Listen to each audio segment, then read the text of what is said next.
तीसरे पहर गोबर कुदाल लेकर चला तो होरी ने कहा, जरा ठहर जाओ बेटा, हम भी चलते हैं। तब तक थोड़ा सा भूसा निकाल कर रख दो, मैंने भोला को देने को कहा है, बेचारा आजकल बहुत तंग है।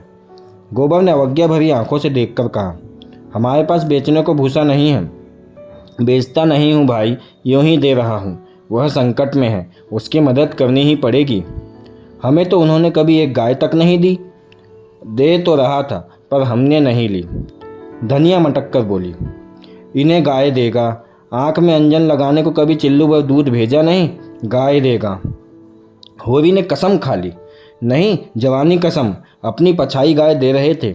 हाथ तंग है, भूसा चारा नहीं रख सके, अब एक गाय बेचकर भूसा लेना चाहते हैं। मैंने सोचा संकट में पड़े आदमी की गाय क्या लूँगा, थोड़ा सा भूसा दिए देता हूँ, कुछ रुपए हाथ आ जाएंगे तो गाय ले लूँगा, थोड़ा थोड़ा करके चुका दूँगा। 80 रुपए की है, मगर ऐसी कि आदमी देखता रह जाए।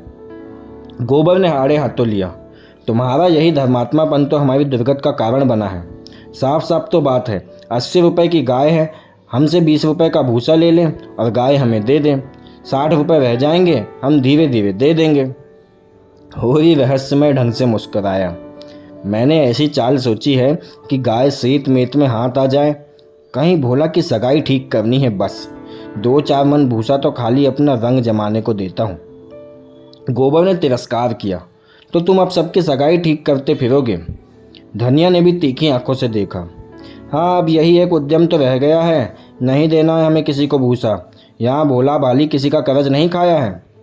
होरी ने अपनी सफाई दी, अगर मेरे जतन से किसी का घर बस जाए तो इसमें कौन सी बुराई है।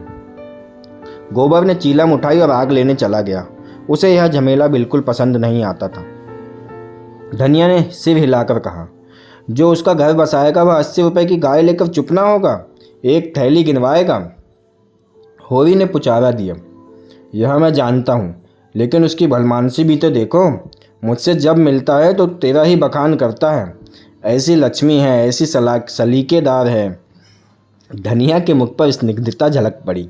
मनभाव मुड़िया हिलाए वाले भाव से बोली, मैं उसके बखान की भूखी नहीं हूँ, अपना बखान धरे रहे।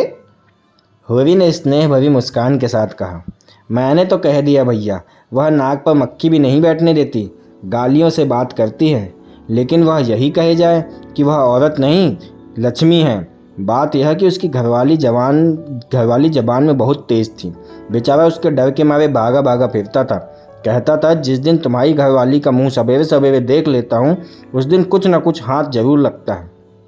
मैंने भी कह दिया, तुम्हारे हाथ लगता होगा, यहाँ तो रोज़ देखते हैं, कभी पेट से भेंट नहीं हुई। तुम्हारे भागी खोटे हैं तो मैं क्या करूँ? धनिया ने मुस्कुराते हुए कहा।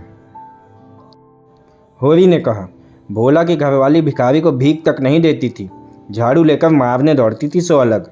लालची ऐसी थी कि नमक तक दूसरों के घर से मांग लाती थी। मरने पर किसी की क्या बुराई करूं, मुझे देखकर जल उठती थी। भोला बड़ा गमखोर था कि उसके साथ निबाह कर लिया, दूसरा होता तो जहर खा के मर जाता। मुझसे 10 साल बड़े होंगे भोला, पर राम राम पहले ही करते हैं। इस पर धनिया तुनक कर बोली, तो क्या कहते थे जी, कि जिस दिन तुम्हारी घरवाली का मुंह देख लेता हूँ तो क्या होता है? होरी ने मुस्कुरा कर कहा, उस दिन भगवान कहीं ना कहीं से कुछ भेज देते हैं। आगे होरी ने कहा, भोला की बहुएं भी तो वैसी ही आई हैं, चटोरिन। सबकी सबों ने 2 रुपए के खरबूजे उधार खा डाले। उधार मिल जाए फिर उन्हें चिंता नहीं होती कि देना पड़ेगा या नहीं।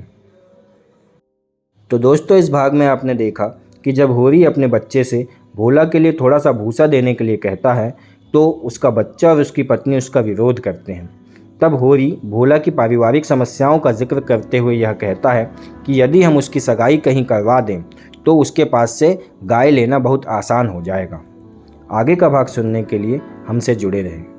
तो अगर आपको मेरा काम और मेरी श्रृंखला पसंद आ रही हो तो मेरे वीडियोस को लाइक अवश्य करें और मेरे चैनल को सब्सक्राइब करके उसका बेल आइकन का बटन ज़रूर दबा दें, जिससे मेरे आगे आने वाले वीडियोस के नोटिफिकेशंस आपको मिलते रहें। धन्यवाद दोस्तों।